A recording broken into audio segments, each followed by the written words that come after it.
이번 시간에는 그 157페이지를 펴니다. 흠이 있는 의사표시 되어 있죠. 이 부분은 앞 시간에 배웠던 그 기본 구조 속에서 이 부분을 가져온 거예요. 당사자, 목적, 의사표시 중에서 의사표시 이야기입니다. 당사자, 목적, 의사표시 중에서 의사표시. 의사표시는 내면적으로 결정된 의사를 외부적으로 표시한다, 이런 뜻이죠. 그럼 의사와 표시가 제대로 되어서 효력이 제대로 발생하기 위해서는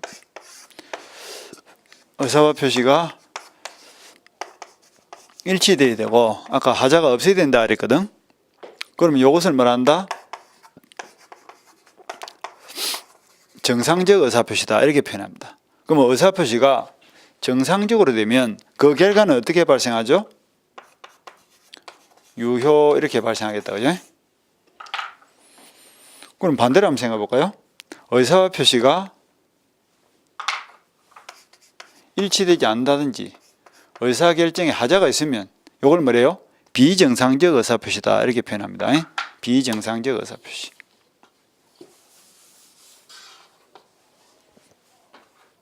정상적 의사표시라면 계약은 유효.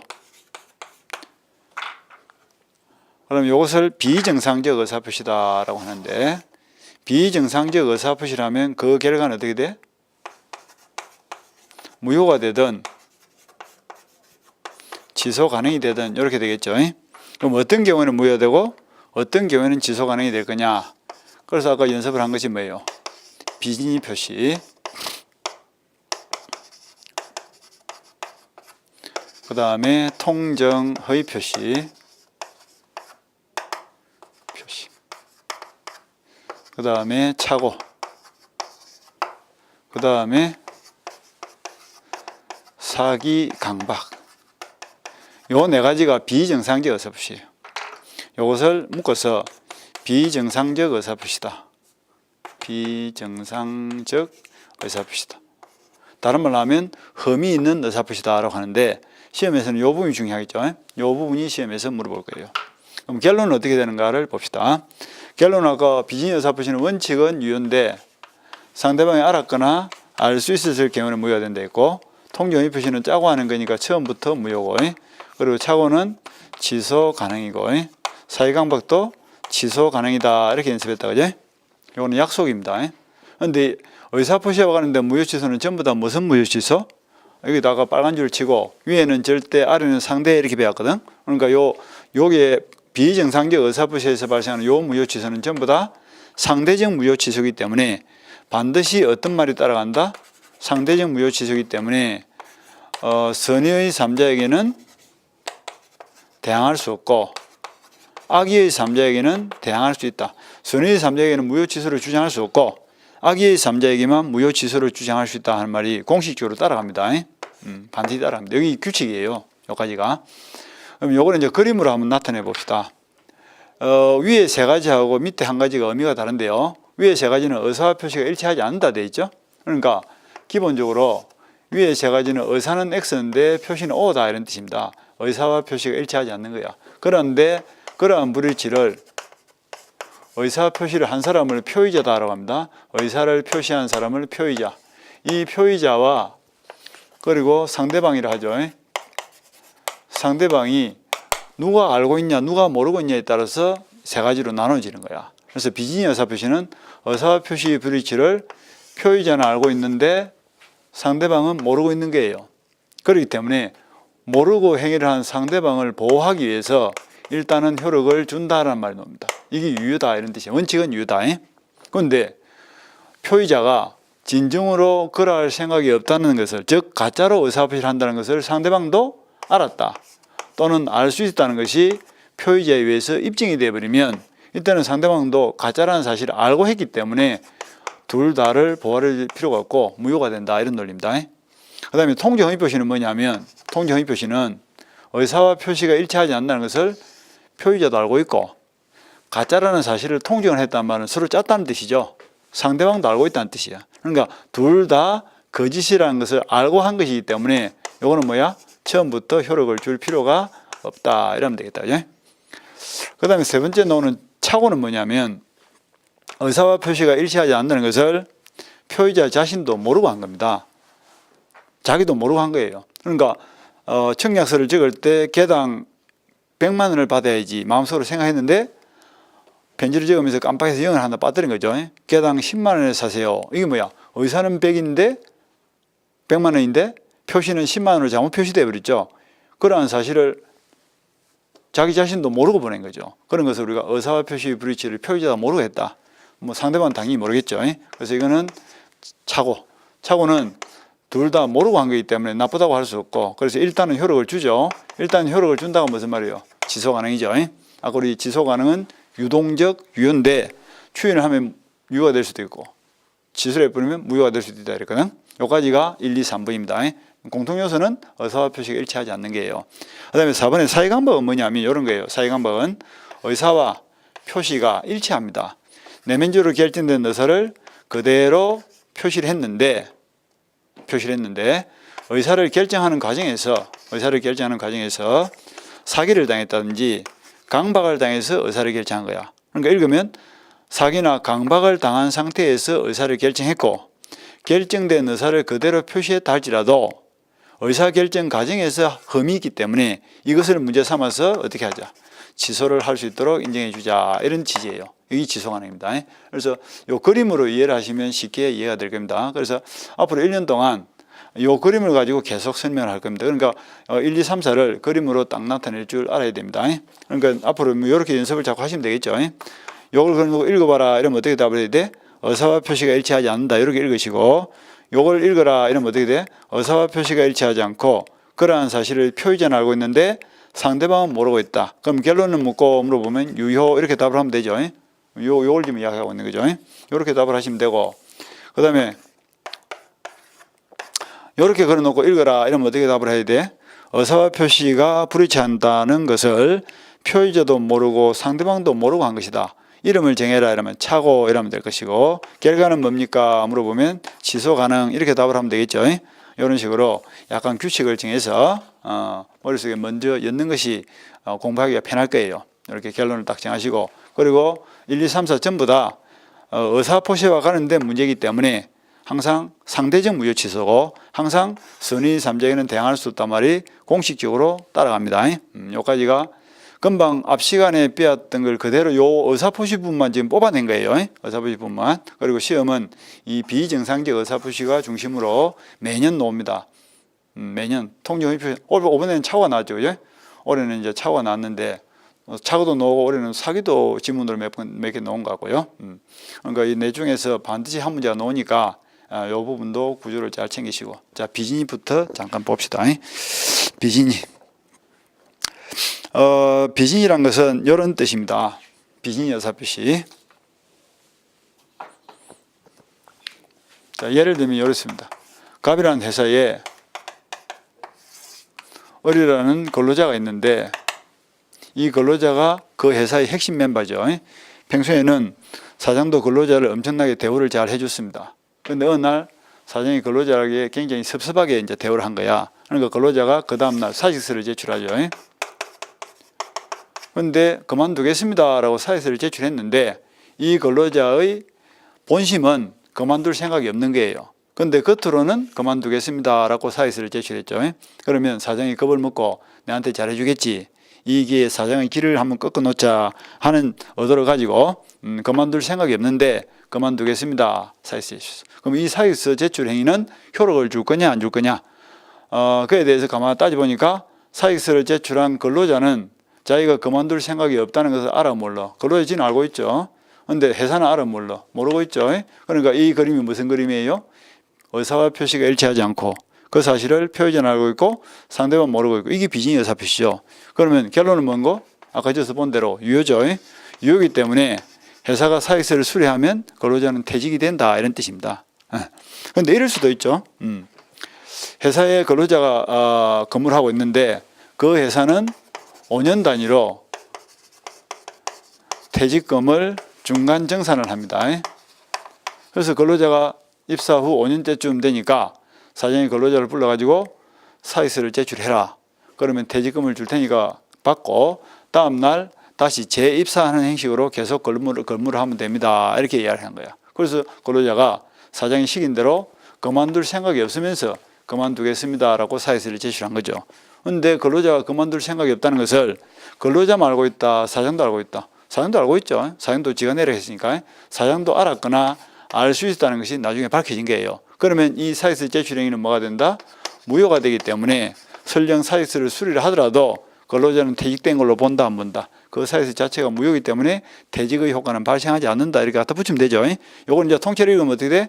비진의 의사표시는 원칙은 상대방이 모른다는 전제하에 효력을 주는데 상대방이 표의자의 진실이 아니라는 것을 알았거나 알 수 있다면 요거는 무효가 된다. 진위가 아니라는 걸 알았거나 알 수 있을 때 무효가 된다. 이런 뜻이에요. 요까지가 이제 기본 구조입니다. 이렇게 보면 돼. 그래서 그 157페이지에 보면 그 첫째 줄에 표시 행위가 표의자의 진위와 다른 의미로 이해된다는 것을 표의자가 스스로 알면서 하는 의사표시를 말한다. 이렇게 돼 있죠. 그래서 의사표시가 일치하지 않는다는 것을 표의자 스스로 알면서 하는 것을 비진의 의사표시다. 그래서 셋째 줄에 보니까 직원이 사직의 의사가 없으면서 사직서의 반려를 기대하면서 사장에게 사직서의 의사표시를 한 경우, 이런 경우가 비진의 의사표시 가장 대표적인 케이스죠. 그럼 효과는 어떻게 될 거냐? 원칙은 유효입니다. 왜? 상대방이 일단은 몰랐다는 전제하에 우리나라 재산보상인은 외관상 드러난 표시를 중시하고 거래 안전을 보호하기 위해서 일단은 효력을 주는 거예요. 그런데 어떨 때는 무효가 돼? 양가로 이번에 상대방이 진이 아님을 알았거나 알았다가 악이죠. 알 수 있었다. 이거만 가실이 있단 말이죠. 그때는 무효를 합니다. 그거는 나중에 뭐 입증 책임은 무효를 주장하는 근로자제에 대해 근로자가 입증 책임을 지면 되겠죠. 그 다음에 3제에 대한 효과. 여기서 말하는 무효는 절대적 무효, 상대적 무효. 아까 의사표시와 관련된 무효는 무조건 상대죠. 상대적 무효니까 누구에게는 선의 3제에게는 대항할 수 없다. 이 말은 공식적으로 따라 들어가는 거니까 뭐 그렇게 신경을 써서 볼 필요는 없고요. 나중에 한꺼번에 보시면 되고. 자, 일단 넘어갑니다. 여기까지 해서 기본 이론 구조만 파악하시고 본수업 들어가면 이제 그에 대한 판례들이나 뭐 판례가 쭉 나오겠죠. 판례를 연습하면 될 겁니다. 넘어가서 158페이지에 통정 허위 표시가 나와 있죠. 통정 허위 표시. 요 두 번째 이야기예요. 통정 허위 표시. 통정 허위 표시는 그림이 딱 하나로 통일이 되어 있어요. 그 그림 하나만 알고 있으면 돼. 통정 허위 표시. 이런 겁니다. 갑이라는 사람이 A로부터 돈 1억을 빌렸죠. 빌린 주는 것은 소비대차죠. 빌려준 사람은 채권자, 빌린 사람은 채무자. 그리고 3월 20일 변제하기로 약속을 했는데 한편 갑에게는 2억짜리 토지는 한 필 짓는데 현금은 없어. 그러면 정상적인 사람 같으면 그 땅을 팔아서라도 갚아야 되겠죠. 그런데 갑은 지금 우리가 정상, 비정상, 우리가 지금 배우고 있는 것은 비정상적 의사표시죠. 그럼 비정상적 의사표시를 하는 사람도 비정상이란 말이죠. 따라서 갚을 생각은 없고 안 갖고 있으면 어떻게 돼? 채권자가 그 토지를 강제 집행해서 뺏어갈 것 같죠. 그래서 땅도 뺏기기 싫고 그래서 자기 친구 어라고 서로 짠 거야. 그래서 3월 1일 날 실제로는 매매를 안 했는데 겉으로는 매매한 것처럼 꾸미고서 3월 1일 날 친구 명의로 등기를 넘겨버렸다. 이때 이 매매를 진짜 가짜죠. 그걸 가장매매다라고 합니다. 그런데 이 가장매매를 분석을 해보니까 둘 다 실제로는 사고팔 생각이 없다는 사실을 알고 있습니다. 그래서 실제로는 사고팔 생각이 없으면서 겉으로는 매매 계약서를 작성하고 그 다음에 이전 등기까지 넘겨줬죠. 그러한 사실을 갑만 알고 있는 것이 아니라 친구 얼도 알고 있는 거예요. 그래서 둘이서 짜고서 거짓으로 행위를 했으니까. 그래서 서로 짜고 한 거짓된 행위를 통정, 서로 짰단 말이죠. 허위, 거짓이란 말이죠. 표시, 의사표시를 했단 말이죠. 서로 짜고서 거짓으로 의사표시를 했다. 이 경우에는 아까 그림이 뭐야? 의사표시가 불일치하고 그 사실을 표의자도 알고 있고 상대방도 알고 있다면 가짜라는 사실을 둘 다 알고 한 행위이기 때문에 법률적으로 보호할 필요가 없고 따라서 이거는 처음부터 뭐가 된다? 무효가 된다. 그런데 이 무효는 아까 무슨 무효? 의사표시가 잘못된 무효는 전부 다 상대적 무효다라고 했죠. 이 구조를 그대로 따라가면 되겠죠. 그래서 통정 허위 표시는 무효, 의사표시가 일치되니까 둘 다 알고 한 것이니까 무효. 그런데 그 무효는 성질이 상대적 무효이기 때문에 선의 3자에게는 대항할 수 없다. 이 공식을 따라가는 거야. 이 규칙만 따라서 쭉쭉 가면 되겠죠. 그죠? 상대적 무효다. 이 정도 보시고 상대적 무효가 이렇게 쓰이는 거야. 그러니까 등기는 을명의로 되어 있더라도 이 등기는 무효이기 때문에 소유권은 여전히 갑이 가지고 있는 겁니다. 무효인 계약에 의해서 넘어간 등기는 무효니까. 그런데도 불구하고 을이 4월 1일 날 자기 명의로 등기가 된 걸 기하로 자기 땅인 것처럼 제3자 병에게 그 땅을 팔고 4월 1일 날 등기를 넘겨줘 버렸어. 그리고 한동안 시간이 지난 뒤에 갑이 을을 상대로 이제는 친구야 등기를 말소하고 땅을 돌려달라 하니까 이 친구 하는 말이 미안하지만 한 달 전에 팔고 없다 이래 되겠죠. 그럼 갑이 병을 찾아가서 하는 이야기가 을맹이 등기는 무효니까 무효인 등기에 기초한 등기도 무효니까 땅을 돌려주세요. 그러니까 병이 하는 말이 나는 매매를 할 당시에 을의 등기가 무효라는 사실을 모르고 샀습니다 라고 주장하면서 토지 반환을 거부하겠죠. 만약에 거부를 한다면 갑은 정식적으로 소송을 제기해서 받아갈 수밖에 없다. 그죠? 그럼 소를 제기해가지고 법원에서 왜 무효냐라고 물어보면 갑이 무효를 주장하는 사람이 무효가 된다는 사실을 입증을 해야 돼. 따라서 갑이 뭘 입증해야 돼? 병이 선의가 아니고 사실은 계약 매일 당시에 을의 등기가 무효라는 사실을 알고 샀습니다라고 증명을 하면 이 사람이 보호가 안 되니까 등기를 말소하고 갑이 땅을 찾아갈 수 있는 거고, 입증을 못하면 이 사람이 선의로 추정돼 버리면 병이 보호가 돼 버리니까 등기 말소를 청구할 수 없다는 논리입니다. 그럼 등기 말소를 청구 못한다는 것은 선의 병이 그냥 소유권을 취득한다는 뜻이에요. 그럼 갑은 어떻게 할까? 갑은 을을 상대로 매매를 하고 받은 돈이 있겠죠, 그죠? 요 이익이 뭐예요? 갑의 땅을 팔은 돈 아이가. 그러니까 갑은 을로부터 땅은 못 받아가더라도 매매 대금에 대해서는 부당이득으로서 받아가면 되겠죠. 이렇게 보시면 되겠네요. 여기까지가 이제 통지의표시 기본 구조입니다. 그래서 그 158페이지를 보면 의 부분에 허위 표시는 상대방과 서로 짜고 하는 허위의 의사표시다. 됐죠? 그래서 밑에 예컨대를 보니까 A에게 돈을 빌린 갑이 A가 갑의 아파트를 압류해서 강제 집행을 하려고 하자 그 강제 집행을 면하기 위해서 자기 친구 을과 짜고서 아파트를 매매한 것처럼 꾸며서 소유권 이전 내기를 하는 행위가 그것이다. 이렇게 되어 있죠. 그러니까 이 그림이 요가 똑같은 거예요. 돈 안 갚으려고 친구하고 짜고서 부동산을 빼돌렸다. 그렇게 생각하면 되겠죠. 그렇게 생각하고 봅니다. 내려서 효과.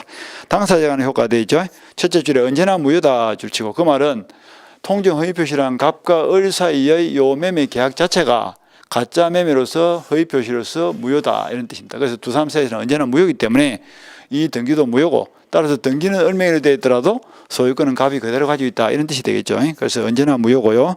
그리고 이거는 반사회적 행위에 해당되는 것은 아니기 때문에 무효라는 말은 채권 채무가 없다는 뜻이고 따라서 을은 등기를 가지고 있을 근거가 없다는 뜻이에요. 아까 우리 근거 없이를 뭐랬죠? 부당이득이다라고 했죠. 그러니까 갑은 을을 상대로 이 등기를 어떻게 할 수 있다고? 부당이득 반환 청구를 통해서 말소 등기를 청구하거나 부당이득 반환 청구를 할 수 있다 이런 뜻이죠. 부당이득 반환 청구를 할 수 있다. 그 다음에 제3자에 대한 허락. 요거는 첫 구절만 알고 있으면 되겠죠. 허위 표시는 원칙적으로 제3자의 관계에서도 무효다. 다만 허위 표시 무효는 선의 3자에게는 대항하지 못한다. 이렇게 되죠. 요거는 이제 거래 안전을 위한 취지입니다. 그래서 이 계약이 무효를 할지라도 제3자가 선의일 때는 선의 3자를 보호를 해줘야 되기 때문에 등기 말소를 청구할 수 없고 꼭 등기를 말소하고 갑이 땅을 대받아 가고 싶으면 무효를 주장한 갑이 병이 악이라는 것을 입증을 해서 받아갈 수밖에 없다. 그래서 선의 3자에게는 무효 주장할 수 없는 것이 원칙입니다. 그렇게 보시면 되고요. 그 다음에 허위 표시와 구별되는 은닉행위 하는 말이 있죠. 은닉행위에 대해서 은닉이라는 말은 숨긴다는 뜻이죠. 이거는 통정 허위 표시와 관련돼 가지고 물어보는 경우가 많은데요. 그에 대해서 잠깐 한번 봅시다. 은닉행위는 이런 거예요. 갑이라는 아버지가 좋은 토지 한 필지를 사랑하는 아들에게 정려를 하고 싶습니다.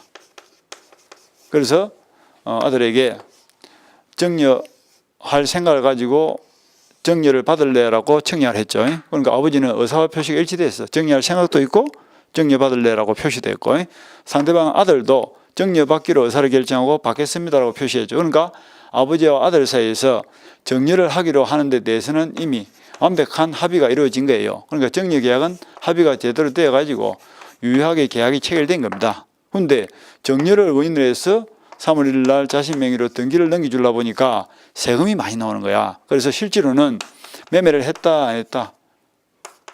실제로는 매매를 안 했는데 겉으로는 아버지와 아들이 토지를 매매한 것처럼 꾸미고서 매매를 원인으로 자식 명의로 등기를 넘겨줬다 이런 뜻이에요. 그럼 이 매매는 무슨 매매? 진짜 가짜, 가짜 매매죠. 그래서 아까 말한 대로 이걸 가장 매매다라고 했고 그러면 그래 보면 두 사람 다 사고팔 생각이 없는데 겉으로는 사고파는 것처럼 꾸몄고 그러한 의사표시 브리치를 아버지도 알고 있고 자식도 알고 있죠. 그러니까 무슨 그림이야 이게? 통지 허위 표시 그림이죠. 통지 허위 표시로서 요거는 뭐가 돼? 무효가 되겠죠. 그러니까 이걸 읽으면 어떻게 돼? 아버지가 정려라는 사실을 뭐하고? 숨기고 말이죠. 이게 언니가 이거죠. 정려라는 사실을 숨기고 매매를 가장해서 자식 명의로 등기를 넘겼다면 외부적으로 드러난 매매는 가장매매로서 무효이지만 내면적으로 감추어진 언니 행위는 완전한 합의를 이룬 행위이기 때문에 유효다 이렇게 되죠. 유효라면 넘어간 을맹이 등기는 어떻게 될 거냐 하는 건데, 요거는 이제 우리나라 등기의 특성이 이렇습니다. 우리나라 등기는 등기 원인을 묻지 않습니다. 등기가 넘어오는 절차도 묻지 않습니다. 지금 현재 시점에서 실질적으로 권리를 가지고 있고 등기라는 행식이 갖춰져 있고 그 행식에 걸맞는 실질적인 권리를 가지고 있다면 그 등기는 언제나 유효입니다. 그러니까 이것도 지금 세금을 포탈하기 위해서 정리한 것을 매매한 것처럼 꾸미고 등기를 넘겼다 할지라도 일단 자식 명의로 등기 행식이 갖춰져 있고 실제로 아들은 아버지로부터 유효한 정려 계약에 의해서 소유권을 취득할 수 있는 근거도 있죠. 그죠? 그러니까 등기 원인이 잘못됐다 하더라도 그 등기는 효력을 준다는 거예요. 우리나라 등기는 껍데기 있고 알맹이 있으면 유효해요. 등기 행식이 갖춰졌고 그 행식에 걸맞는 실질적인 권리관계가 존재하면 되지 그 권리관계가 꼭 등기 원인과 일치될 필요는 없다 이런 뜻입니다. 그리고 나중에 발각이 되면 세금만 추징을 하면 되는 것이지 어차피 이 등기를 말소하더라도 또 유효인 정리 위해서 등기가 넘어가기 때문에 굳이 이중으로 말소하고 또 넘기받고 이럴 필요가 없다는 뜻이죠. 그래서 우리나라 등기는 등기 행식과 실질적 권리관계가 존재하면 등기 원인 기타 넘어오는 과정은 묻지 않습니다. 그냥 유효를 줍니다. 그래서 우리가 통상적으로 껍데기 있고 알맹이 있으면 등기 유효다. 껍데기는 행식이죠. 알맹이는 실질입니다. 그러니까 행식과 실질만 갖추면 그 등기는 유효해요. 그래서 어른 세금은 추징당할지라도 소유권은 취득하는 데는 지장이 없습니다. 그리고 을로부터 다시 넘겨받은 제3자 병은 선의 악의를 불문하고 선악을 불문하고 언제나 소유권을 취득합니다. 그러니까 병의 이 등기를 말소할 수 있는 사람은 아무도 없어요. 여기 언니행위예요. 그래서 언니행위 잘 챙기시고. 그러니까 이 두 개를 비교해 보면 통정 허위 표시는 무효인데 비해서 언니행위는 유효죠. 통정 허위 표시로 인한 등기는 무효인데 비해서 언닉행위로 인한 등기는 유효입니다. 통정 허위 표시에서의 3자는 선의 악의에 따라서 보호가 될 수도 있고 안 될 수도 있지만 언닉행위에서의 3자는 선악을 불문하고 언제나 보호가 됩니다. 이렇게 이제 비교를 하시는 거예요. 이게 언닉행위 이야기입니다. 숨긴다 이 말이죠. 숨긴다. 그래서 그 말들이 밑에 그 예컨대가 쭉 나와 있죠. 아버지가 아들에게 정려를 하고자 하는데 정려세를 걱정해서 매매하는 것처럼 가정에서 이전 등기를 한 경우에는 가장 매매 뒤에 은폐된 진실한 행위를 언닉행위를 한다. 그러니까 겉으로는 매매처럼 꾸몄지만 그 뒤에 숨겨놓은 행위가 뭐야? 언닉이죠. 그게 정려다. 그래서 정려는 뭐다? 유효다. 이렇게 되어 있죠. 그래서 그 숨겨진 행위가 언닉행위인데 이러한 언닉행위는 그에 요구되는 승인 요건과 효력 요건을 갖췄을 때는 유효다. 즉 아들은 유효하게 소유권을 취득한다. 그래서 유효이기 때문에 넘어간 등기도 유효다. 이런 논리입니다. 등기 원인은 묻지 않는다 이랬죠. 이렇게 보시면 되고요. 그 다음에 159페이지에 보니까 착오가 나와 있다. 그죠? 착오. 이 착오 부분도 본 교과서를 받아보면 상당히 양이 좀 많은 부분입니다. 근데 우리 여기는 간략하게 되어 있는데 예비 과정이니까 우리도 뭐 간단하게 책에 있는 범위 내에서 한번 보도록 합시다. 착오는 아까 그림이 요거다. 의사와 표시가 일치되지 않고 그러한 불일치를 표지도 모르고 상대방도 모르고 이것을 착오를 하고 결론은 취소 가능이고 상대적 취소다. 여기까지를 우리가 본 거예요.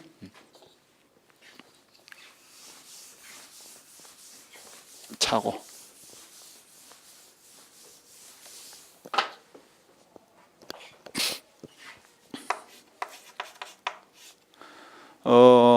착오는 기초 그림이 이렇습니다.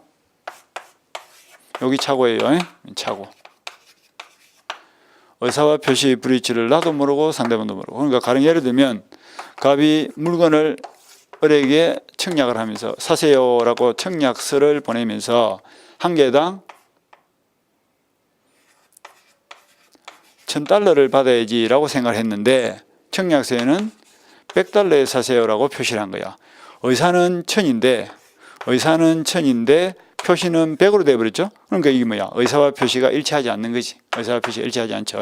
근데 그러한 불일치한 사실을 보낸 갑 즉 표의자가 알았다 몰랐다. 알았더라면 여기다 영을 하나 더 붙여 보내겠죠. 그러니까 몰랐으니까 자기도 보낸 거야. 그러니까 의사표시 불일치를 보낸 사람 값도 모르고 있고 받은 사람 상대방은 뭡니까? 따질 필요도 없이 당연히 모르는 거예요. 이런 것을 우리가 착오로 인한 의사표시다 이렇게 표현합니다. 그러면 나중에라도 갑은 그 착오가 중요 부분의 착오에 해당되면 이 청약서에 따른 계약을 취소할 수 있다 이런 논리입니다. 이게 착오의 기본 요소고요.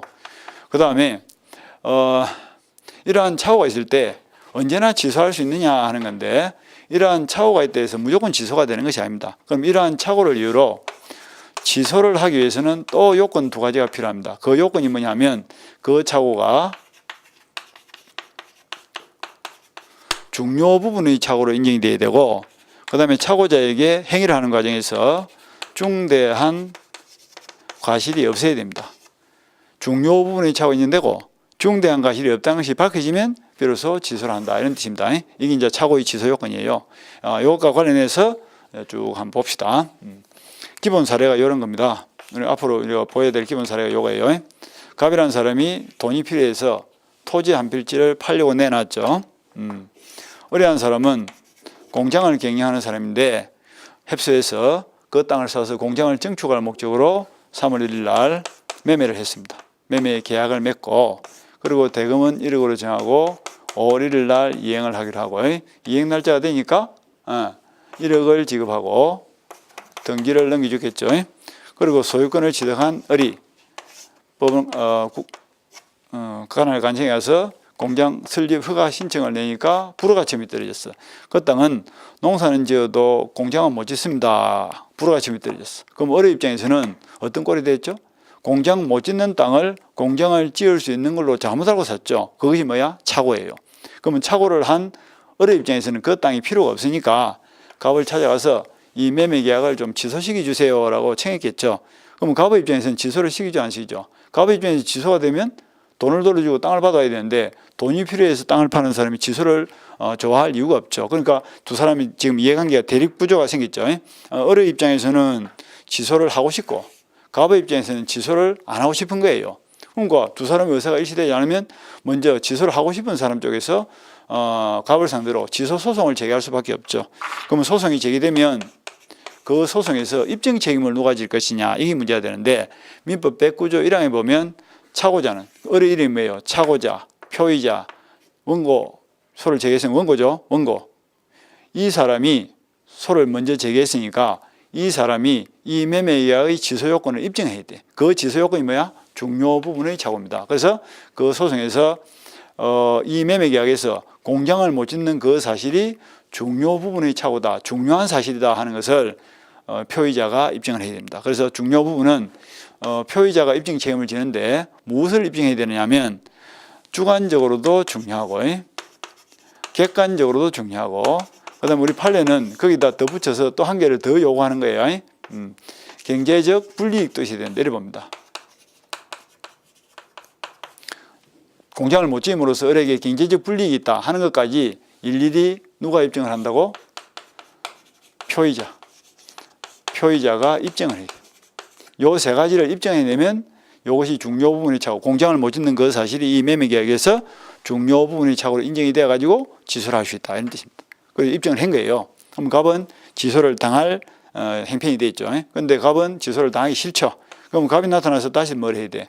그 취소를 하고자 하는 을의 행동에 대해서 막아야 되겠죠. 그거 막는 것이 뭡니까? 중대한 과실이에요. 그래서 갑이 그 소송에서 항변을 하기를 판사님, 을과 맺은 매매계약에서 공장을 못 짓는 사실이 중요 부분에 해당한다 할지라도 매매계약을 맺을 당시 을에게는 뭐가 있다? 중대한 과실이 있으니까 나는 취소를 못 해주겠습니다 라고 항변하겠죠. 그죠? 그러면 중대한 과실이 있다는 것은 누가 입증해야 될까? 취소를 막으려는 갑이 입증하면 되겠죠. 그래서 갑이 중대한 과실이 있다는 것을 입증을 해야 됩니다. 그러면 입증을 해내면 소송에서 갑이 이겼으니까 취소를 막을 수 있는 거고요. 입증을 못하면 갑이 소송에 졌으니까 그냥 취소를 당하는 거예요. 이렇게 보시면 돼요. 그래서 중대한 과실은 누가 입증한다고? 소송을 제기당한 사람을 뭐랍니까? 상대방이라 하죠. 상대방이 요거는 입증 책임을 진다 이러면 되겠다. 그리고 중대한 과실은 뜻이 뭐냐면 현저한 부주의예요. 그럼 이 사건에서는 어떻게 됐을까? 이 사건에서는 갑에 의해서 중대한 과실이 입증이 되어 가지고 취소가 안 된 사건이겠죠. 그러니까 공장을 짓기 위해서 땅을 사는 사람은 미리 뭘 알아봐야 돼? 관할관청에 가서 그 토지에 공장을 지을 수 있는지 여부를 알아보고 땅을 사야 되는데, 알아보지 않고 땅을 산 것이 뭐야? 중대한 과실이죠. 그때는 중요 부분이 착오가 있더라도 취소가 안 되는 거예요. 그래서 착오로 인한 취소가 되기 위해서는 두 가지 요건이 만족이 돼야 돼. 중요 부분이 착오로 인정이 돼야 되고, 중대한 과실이 없는 것으로 인정이 되어야 취소할 수 있지. 중대한 과실이 있으면 취소가 안 됩니다. 그리고 입증 책임은 이렇게 진다, 이렇게 보시면 되겠다. 요까지가 이제 취소 요건이 되겠죠. 그렇게 보시면 될 겁니다. 그래서 그 159페이지 보면 제1의 의 부분에 착오나 의사표시란 의사표시가 일치하지 않는 것으로서 그 불일치를 표의자 자신이 알지 못하는 것이다, 이렇게 되어 있다. 그죠? 그래서 요걸 지금 읽은 거예요. 의사표시의 불일치를 표의자도 모르고 한 행위다. 그럼 상대방은 당연히 모르는 거고, 이게 착오의 개념입니다. 그럼 이러한 착오를 이유로 밑에 두 번째 타이틀, 취소를 하기 위해서는 어떤 요건이 필요하냐? 가에 보니까 법률행위 내용의 착오가 있어야 되고, 법률행위 내용의 착오가 있어야 되고, 법률행위 내용의 착오가 있다는 말은 요 이야기예요. 법률행위 내용의 착오가 있어야 되고, 그 다음에 그 착오가 중요 부분에 해당돼야 되고, 그리고 중대한 과실이 없어야 된다. 그 세 가지를 이제 보시면 되겠죠. 그래서 가업은 뭐 그렇게 중요하지는 않습니다. 그러니까 나업원에 중요 부분에 착오가 있어야 되고, 다업원에 중대한 과실이 없어야 된다. 그 다음에 양가로 1번은 뭐 크게 중요하지 않고요. 그 다음에 양가로 2번은 보니까 중요 부분에 착오 이래가지고, 그 둘째 줄은 뭐 주관적 요건, 마지막 줄에 객관적 요건, 이런 말이 있죠. 그게 무슨 말이냐면, 주관적 요건이라는 것은 이 사건에서 대불식이 보면 어리 주관적으로 볼 때 그 땅에 공장을 못 짓는다는 사실을 알았다면 땅을 샀다 안 샀다? 안 샀을 정도로 주관적으로 볼 때도 그 공장을 못 짓는 사실이 중요해야 되고, 객관적 요건이라는 것은 당사자 말고 제3자의 입장에서 보더라도 그 땅에 공장을 못 짓는 사실을 알았더라면 땅을 샀다 안 샀다? 안 샀을 정도로 그 땅에 공장을 못 짓는 사실이 내가 봐도 중요하고 남이 봐도 중요하다, 이런 뜻입니다. 이것이 주관적, 객관적이에요. 그리고 우리 책에 나와 있는데 난주 본 교재를 받으면 이러한 판례가 또 붙을 거예요. 그래서 취소를 하지 않으면 경제적 무슨 불이익이 있어야지, 취소를 해도 안 해도 아무런 경제적 불이익이 없다면 맺은 계약을 함부로 깨지는 마라, 이런 뜻이에요. 그래서 경제적 불이익이 있어야 됩니다. 경제적 불이익이 있어야 착오로 인한 취소가 된다. 그 다음에 세 번째 보니까 표의적에 중과실이 없을 것 되죠. 이 중과실이라는 것은 현저한 부주의를 말하는 거예요. 그러니까 보통의 요구되는 주의 의무를 현저하게 결례한 것을 중과실이 하는데, 밑에 그 판례관계 나와 있죠. 공장을 설립하는 자가 새로운 공장을 설립할 목적으로 토지를 매수함에 있어서 토지상의 공장을 건축할 수 있는지 여부를 관할관청에 알아보지 아니한 것은 중대한 과실이 있다 없다? 중대한 과실이 있다. 중대한 과실이 있기 때문에 취소를 한다 뭐 한다? 못한다, 이런 뜻이죠. 그래서 중대한 과실이 있으면 취소를 못한다. 그래서 이 사건이 기본 케이스입니다. 공장을 짓기 위한 판례죠. 공장 판례 알아놓으시고, 그 다음에 이러한 요건이 갖춰지면 뭘 할 수 있다? 취소를 할 수 있는 거야. 취소를 하면 어떻게 돼? 소급해서 계약이 무효화되고, 무효화되면 주고받은 것을 돌려주는데, 이걸 뭐라? 부당이득 반환의 문제가 발생한다. 돈을 돌려주고 땅을 돌려주면 되겠죠. 그렇게 보시면 돼요. 그게 효과죠. 그 다음에 내려서 뭐 하자 있는 의사표시 해가지고 사기 강박이 나와 있죠. 요것도 대강의 개념만 한번 보면요. 사기 강박. 요 마지막 이야기죠. 요거 네 번째죠. 네 번째는 사기나 강박을 당한 상태에서 의사를 결정했고, 결정된 의사를 그대로 표시했다 할지라도 애당초 의사 결정 자체에 하자이기 때문에 결론은 뭐야? 취소 가능이고, 이 취소는 무슨 취소? 상대적 취소이기 때문에 아까 선의의 3자에게는 대항할 수 없다. 이 공식적으로 들어가는 거예요. 이렇게 보면 되고, 그 다음에 평소에 공부를 할 때는 강박은 크게 신경 쓸 필요가 없습니다. 강박은 이제 막판 가서 보시면 되고, 평소에 공부할 때는 사기 위주로 보시면 돼. 사기 위주로 똑 보고, 그리고 마지막에 강박은 사기 자리에다 강박을 그냥 대입을 시키면 되는 거야. 그러니까 구조가 똑같기 때문에 사기만 열심히 보도록 합니다. 그리고 사기를 공부할 때는 항상 사기 뒤에는 뭐가 있다? 강박이 숨어 있다. 이런 감각을 가지고 그냥 보시면 돼요. 자, 사기 기초 요소를 한번 봅시다. 사기 기초는 요겁니다. 사기 밑에는 항상 강박이 숨어 있는 거야. 사기에는 크게 나누면 두 종류의 사기가 있습니다. 상대방 사기가 있고, 그 다음에 제3자 사기가 있습니다. 결론은 뭐냐면 상대방 사기는 언제나 취소입니다. 선의 악의 이런 거 안 따지죠. 그죠? 3자 사기는 따집니다. 제3자로부터 사기를 당한 상태에서 상대방 없는 의사표시를 했다. 뭐 단독행위를 했다 이런 뜻이죠. 상대방 없는 단독행위를 했다. 그때는 보호 대상이 없기 때문에 결론은 뭐야? 언제나 취소입니다. 그 다음에 제3자로부터 사기를 당한 상태에서 상대방 있는 의사표시를 했다.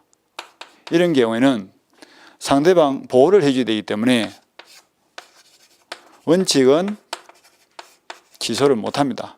그런데 예외적으로 사기 사실을 상대방이 알았거나 알 수 있었다는 것이 표의 제외에서 입증이 되면 취소할 수 있습니다. 이때는 예외적으로 상대방이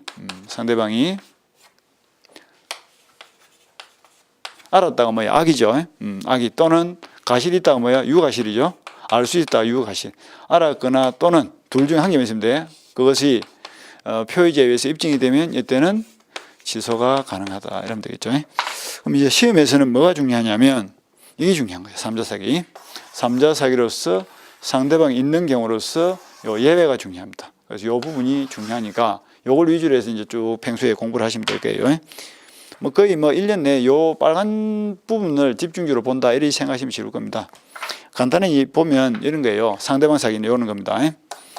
갑이라는 사람이 좋은 시계 하나를 가지고 있는데 을이 와가지고 기망을 한 거야. 사기를 해가지고 여기 뭐 가령 한 3천만 원 정도 가는 좋은 시계인데 네가 가지고 있는 시계는 가짜다.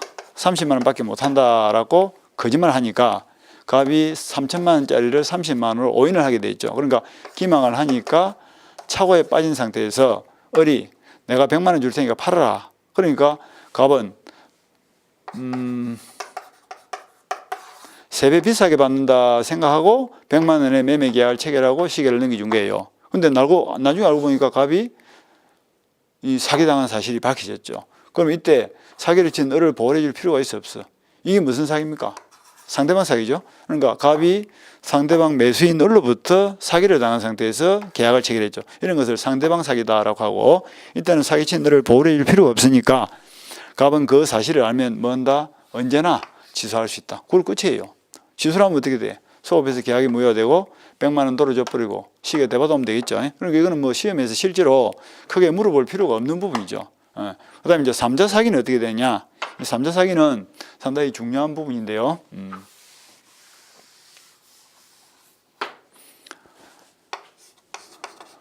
갑이라는 사람이 명품 시계 하나를 가지고 있고 시가 3천만 원 정도 간다 칩시다. 근데 A라는 사람이 그 시계를 먹고 싶어. 그래서 기망을 하기를 내가 시계를 감정하는 전문가인데 구경 좀 합시다. 보여주니까 이거는 잘 만들어진 가짜로서 한 30만 원 가치밖에 안 되겠네요. 라고 거짓말을 한 거예요. 기망, 거짓말 했죠. 하니까 갑이 속힌 겁니다. 속였다를 착각을 해서 사실관계를 오인을 하게 됐다. 이런 뜻이죠. 그러고 있는 상태인데 우연히 을이 와서 갑을 보고 하는 이야기가 내가 100만 원을 줄 테니까 당신 시계를 팔아라. 이래 된 거야. 그러니까 갑은 3월 1일 날 3배 비싸게 받는다는 생각으로 그 계약을 체결했습니다.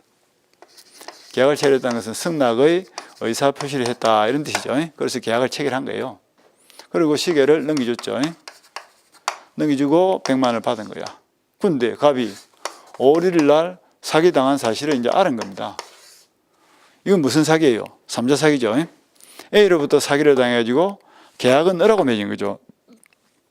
계약의 상대방은 을인데 사기친 사람은 제3자예요. 이런 것을 제3자 사기를 하고 만약에 제3자한테 사기를 당했다 할지라도 상대방이 없다면 지금처럼 을이라는 상대방이 없다면 요거는 사기를 당한 갑을 보호를 해야 되기 때문에 보호 대상이 없죠. 언제나 취소하면 돼. 근데 여기는 상대방이 있죠. 이때는 알아도 을은 나쁜 사람, 나쁜 사람이 아니죠. 아니 그러니까 이 매매 계약이란 거래 안전을 위해서 을을 보호를 해야 되기 때문에 사기를 당한 갑은 이 계약을 원칙은 취소할 수 없어. 마음대로 취소를 해버리면 상대방 을이 피해를 보니까 그래서 취소가 안 되는데 갑이 취소를 하고 싶으면 갑이 조금 노력을 해야 되겠죠. 그래서 갑이 어떻게 해야 된다고? 계약을 맺을 당시에 을이 어떤 사람이다? 을이 내가 사기를 당해가지고 3천만 원짜리를 30만 원으로 잘못 판단하고 있다는 것을 알았다. 또는 알 수 있다는 것을 입증을 해야 돼. 입증을. 그래서 알았다, 알 수 있다는 것을 누가 입증해야 돼? 표의자, 사기를 당한 갑이 입증을 해야 돼. 증명을 해내면 그 계약을 말할 수 있다, 취소할 수 있다, 이런 뜻이에요. 취소를 하더라도 이 취소는 무슨 취소? 상대적 취소니까 누구에게는? 선의의 3자에게는 대항을 할 수 없다. 이거 갖다 붙이면 되죠. 그죠? 요까지가 3자 사기에서 가장 중요한 부분입니다. 이렇게 보시고, 그 다음에 이제 시간이 지나면 요 기망에 대해서 이제 쭉 연습을 할 거예요. 기망이 제대로 되기 위해서는 4가지 요건이 필요한데, 먼저 기망의 개념이 뭐냐면, 기란 것은 속인다는 뜻이고, 이 망이란 것은 정신을 헷갈리게 한다, 이런 뜻이죠. 우리가 뭐 노망 들었다 이런 말 쓰죠, 그죠? 그래서 늙어서 정신이 헷갈리면 노망이고, 속임을 당해서 정신이 헷갈리면 그래서 기망이다, 이렇게 생각하면 될 거예요. 기망. 기망은 속임을 당해서 정신에 혼란이 생겼다가 기망입니다. 그러면 기망이 제대로 되기 위해서는 첫 번째 요건이 반드시 고의가 있어야 돼. 고의가 아닌 사기는 없습니다. 그런데 일반적인 고의는 안 되고 2단의 고의가 필요합니다. 2단이라는 것은 2단계 이런 뜻인데, 1단계가 기망을 통해서 착오에 빠뜨리는 고의가 1단계, 2단계는 착오를 통해서 성낙의 의사표시를 하게 하려는 고의가 2단계. 그래서 2단계의 고의가 필요하지, 과실로 인한 사기는 인정하지 않습니다. 그러니까 중대한 과실이 있더라도 그는 사기가 안 됩니다. 그래서 사기는 항상 어떠한 의도를 가지고 목적을 가지고 사기를 쳐야 되는데, 그것도 단순한 고의는 안 되고 물건을 팔 것까지 내지는 계약을 맺게 할 것까지 염두에 두고 속여야지, 단순히 거짓말하는 것은 사기라고 하지 않습니다. 그 다음에 이제 두 번째 문제가 되는 것이 기망행위인데요. 기망행위. 기망을 하는 방식입니다. 기망하는 행위에는 제한이 없어. 그래서 말로 거짓말하든 편지를 써가지고 서면으로 거짓말하든 행동으로 하든 어떤 방식이든 관계없고, 우리 판례는 좀 더 범위를 넓혀서 침묵도 기망으로 봅니다. 이 침묵을 다른 말로는 부작이다라고 하죠. 부작이란 것은 일정한 행위를 해야 될 자가 아무런 행위를 하지 않고 가만히 있는 것, 이런 것을 우리가 부작이라 하죠. 그래서 뭐 가령 갑이라는 사람이 중고 TV를 사고 파는 사람, 어리라는 사람이 소비자인데 중고 TV를 사러 갔죠. 요거 보다가 마음에 드는 걸 고른 다음에 어리 갑에게 물어봤어. 저 TV 잘 나옵니까? 물어봤죠. 그러면 갑에게는 무슨 의무가 생겼지? TV에 잘 나온다 안 나온다를 설명해 줄 의무가 생겼죠. 그럼에도 불구하고 설명하지 않고 가만히 있었어. 그래서 어리 잘 나오겠거니 생각하고 TV를 사가지고 켜보니까 소리는 나오는데 화면이 안 나오는 거예요. 뭐야? 하자가 있는 거죠. 그럼 어른 왜 하자 있는 TV를 샀다? 갑이 가르쳐줘야 되는데 안 가르쳐주고 가만히 있었기 때문에 그 TV를 사온 거 아이가. 이때 어른 갑을 상대로 뭘 할 수 있다? 사기로 인한 이 매매 계약에 대해서 취소를 할 수 있다, 이런 논리예요. 그래서 사기치는 방법에는 제한이 없으니까 가만히 침묵하고 있는 것도, 설명 의무 있는 자가 설명하지 않고 가만히 침묵하고 있는 것도 사기로 봅니다. 그 다음에 세 번째 요건이 뭐냐면 기망의 정도인데요. 거짓말을 하더라도 그것이 위법성이 인정돼야 됩니다. 그러면 위법이냐 적법이냐를 판단하는 기준이 문제인데, 그 기준은 신의 측에 의해서 판단합니다. 신의 성실 원칙에 의해서 사회생활을 하면서 거짓말을 했을 때 그걸 사기로 볼 거냐 안 볼 거냐, 요거는 사회 통념상 정상적인 사람이라면 했어야 될 행동의 도를 넘어섰는가 안 넘어섰는가, 이런 뜻이에요. 그러니까 뭐 특히 그 상인들이 주로 문제가 되죠. 장사라는 상인들은 거짓 없이 장사하기는 상당히 힘든데, 그것이 거짓말인지 그거죠, 상술인지 사술인지 그 경계가 애매한 거예요. 사술은 뭐야? 거짓말 사기치는 기술이죠. 상술은 장사하는 기술이죠. 이거 일정 거짓말 했을 때 저 정도가 장사 기술로 볼 건지 사기치는 걸로 볼 건지 이걸 판단하는데, 이거 판단 기준이 신식이야. 그래서 이건 뭐 사건이 접수가 되면 담당 판사가 자신의 양심에 따라서 판단한다. 이게 이제 신의식인데요. 그래서 우리가 이제 판례를 보면 통상적으로 이런 표현을 많이 쓰죠.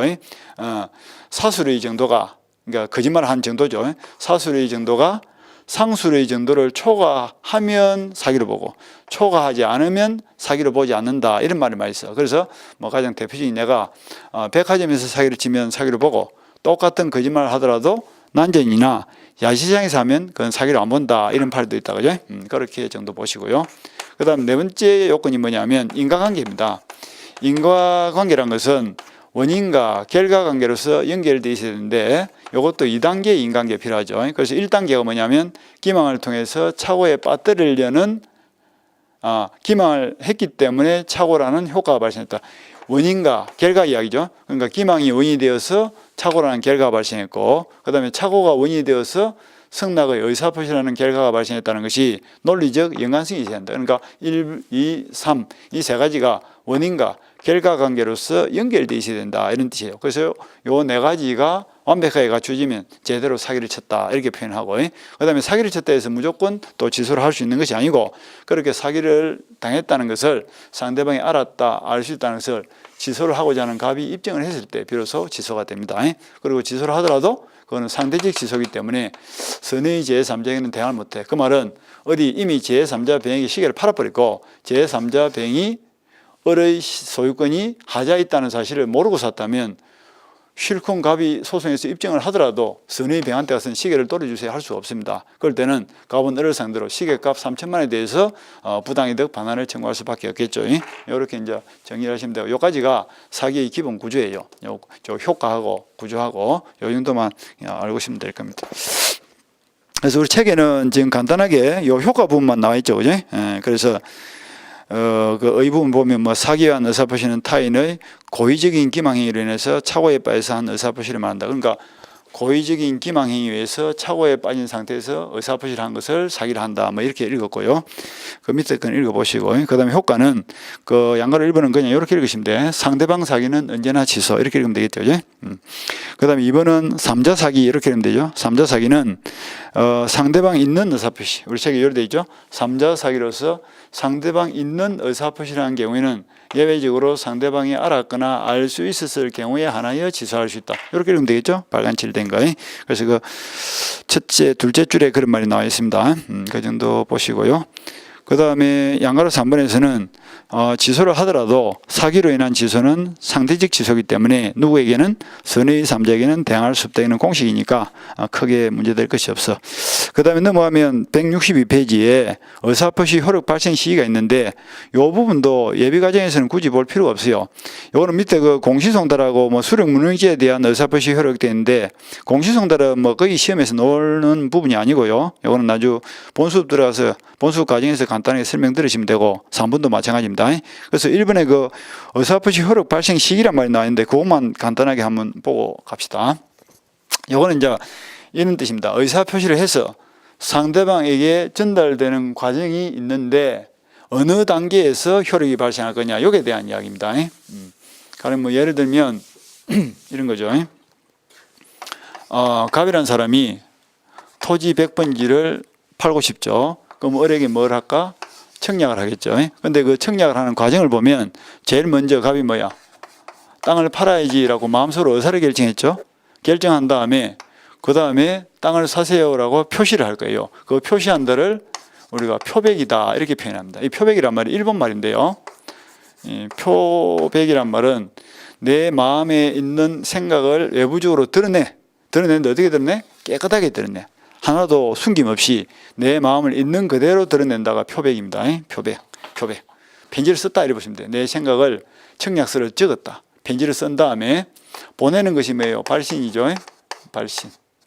그러니까 3월 1일 날 이제 편지를 보냈다 칩시다. 편지를 보냈으니까 뭐 3월 한 5일 정도 돼가지고 상대방에게 편지가 도달이 된 거예요. 도달이 되면서 상대방이 읽어보고 이해를 하겠죠. 이해를 했다를 요지다, 이렇게 표현합니다. 이 요지란 말도 일본 말이죠. 요지 이렇게 씁니다. 요지. 료가 무슨 말이에요?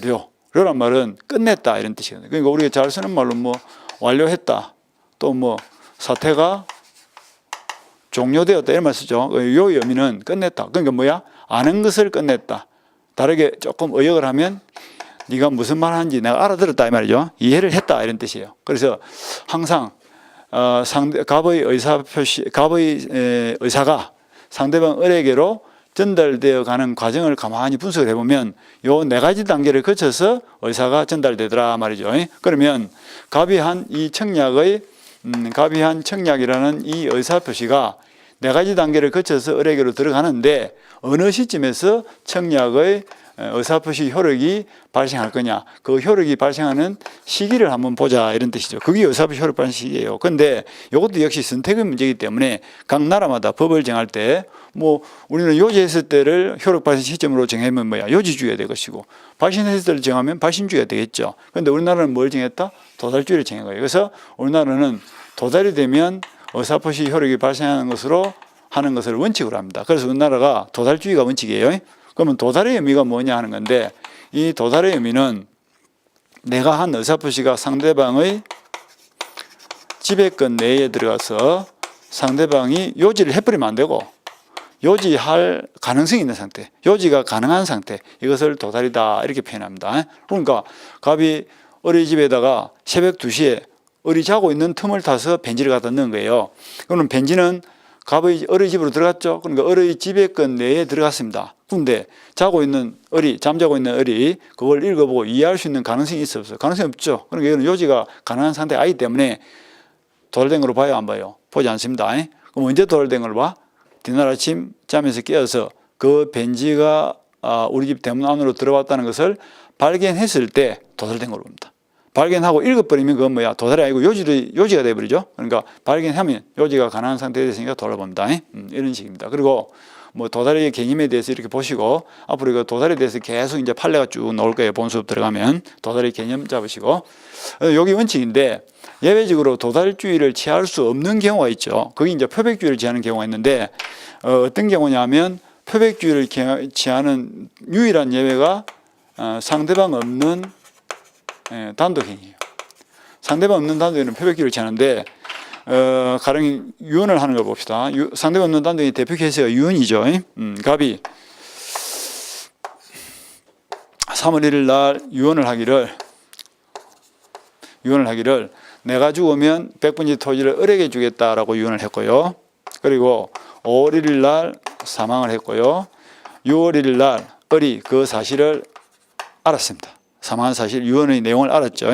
그럼 이 경우에 유언의 효력이 언제 발생할 거냐 하는 건데, 유언은 상대방에게 도달될 필요가 없이 유언장이 적법 요건을 갖추었고, 그리고 사망이라는 결과가 발생하면, 유언자가 사망을 하면 즉시 효력이 발생해요. 그 말은 유언자가 유언할 의사를 가지고 유언장을 적고 그걸 상대방한테 보낼 필요가 있다 없다? 보낼 필요가 없어. 그러니까 표백의 단계에서 유언장을 적고 사망이라는 추가적 요건만 갖춰지면 바로 유언의 효력이 발생하는 것이지, 그 유언장을 상대방한테 보낼 필요도 없고 도달할 필요도 없고 상대방이 읽어보고 이해를 할 필요도 없다는 뜻이죠. 그러니까 유언과 같은 상대방 없는 단독에는 어떤 단계에서, 표백의 단계에서 바로 효력이 발생합니다. 그래서 유일한 표백주의를 취하는 것은 상대방 없는 단독행위가 유일한 예외입니다. 표백주의. 그리고 발신주의를 취하는 경우가 한 6가지가 있어요. 발신주의. 예외적으로 발신주의를 취하는 경우가 6가지가 있는데, 이 6가지는 나중에 본 수업 들어가서 암기를 하시면 돼요. 그래서 뭐 재무인수, 재무인수, 승낙, 사재, 경무 이런 식으로 나중에 외울 거예요. 그러니까 본 수업 들어가서 외우세요 하면 그걸 그대로 출첵하면서 외우시면 돼요.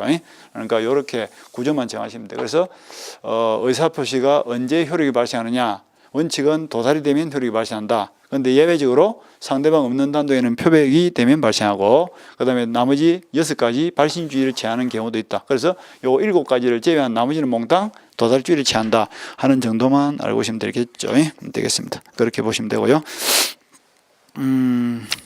그런 말들이 그 1번에 있으니까 한번 보시고, 5째 줄 정도 보면 뭐 도달주의 원칙을 취한다 이런 말이 있을 거예요.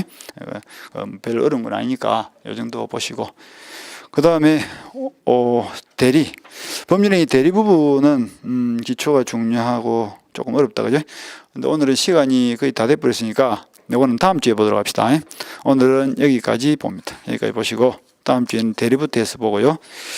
근데 이 예비과정은 아까도 이야기했다시피 꼼꼼하게 그냥 알겠다 이러는 것보다는 대충 민법의 윤곽을 보겠다, 그리고 관련된 법률 용어라든지 기본 이론을 한번 들어보겠다, 이런 가벼운 마음으로 보셔야 돼. 그걸 꼼꼼하게 보겠다라고 빗자루를 쓸듯이 막 깨끗하게 공부하겠다 이렇게 마음을 가지고 덤벼들면 빨리 지치기 쉽습니다. 그러면 민법 공부를 끝까지 하기가 힘들어지는 경우가 생겨요. 중에서 보면은 단기간에 끝나는 게 아니죠. 1년이라는 장기간 기간을 걸쳐서 공부를 하는 거기 때문에 너무 그 초반전에 집중을 해서 볼 필요까지는 없을 것 같고 그냥 편안한 마음으로 보다 보면 나중에 뭐 저절로 집중이 될 거예요. 사람은 시기가 되면 뭐 저절로 집중이 되겠죠.